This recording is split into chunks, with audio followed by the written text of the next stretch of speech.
Hey, what is up, everybody? This is Stevie Breach coming to you here today. Had a small interruption on my morning of videos where basically I had to take my daughter to school.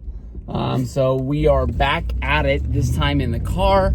I've got my buddy Scotty riding shotgun. He seems to be pretty excited right now.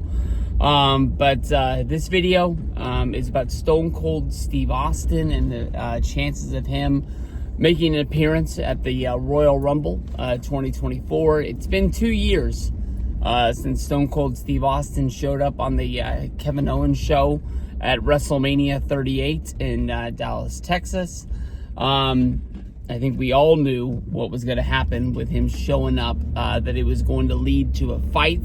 That fight ended up being Stone Cold Steve Austin's last match to give him like a big exclamation point on the end of his career. WrestleMania 19, when Stone Cold Steve Austin wrestled against The Rock.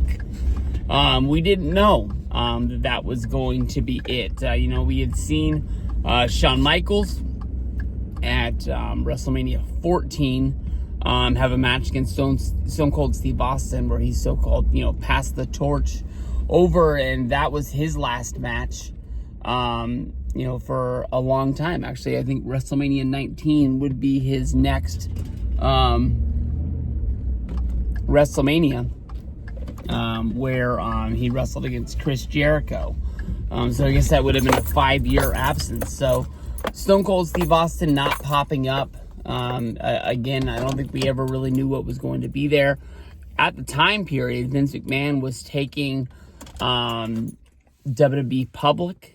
So he couldn't really, say like, hey, The Rock is going off to make Hollywood movies. Stone Cold Steve Austin is going to retire, because he needed that stock price to be high. And for that stock price to be high, WWE had to have two of the biggest stars that it had in the history of its company, being able to be on the roster where people knew that they were going to show up from there and then on. Stone Cold Steve Austin, I think he has that big exclamation point on the end of his career. Storyline-wise, I think it would be cool if Stone Cold Steve Austin showed up at the Royal Rumble. He came back after that long period. He's sort of like the Clint Eastwood of the WWE as of right now. I can't remember the last time Stone Cold Steve Austin made an appearance in WWE, but I know he's always, posting things on Instagram, Facebook, Twitter. Like recently, he's trying to do the Cold Pledge Challenge, trying to get his body right, because he always seems to be physically fit. No matter what point it was his career, if you looked at him, you thought that he could show up on Raw and just start raising some hell, and not only against the McMahons, against anybody that there is out there on the roster.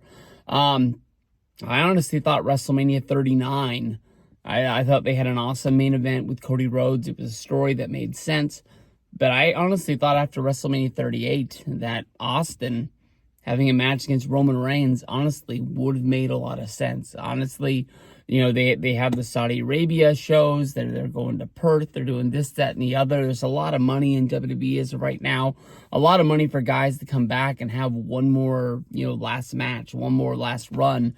We saw them, do Cena versus Triple H. We saw Undertaker come back. Shawn Michaels even came back for one of those. So I was like, Stone Cold Steve Austin coming out for one hell of a bang on one of these shows that made a lot of money. But I honestly think that, if you have Austin just show up at the Rumble, hear that glass shatter, it's honestly going to be one of the biggest pops we've heard in WWE in a long, long time. Him just strutting down to the ring. Doesn't have to win the damn thing, but it just would have made sense that, he's always saying that he is the baddest motherfucker in WWE. For him to back it up being at the Rumble, one hell of a moment.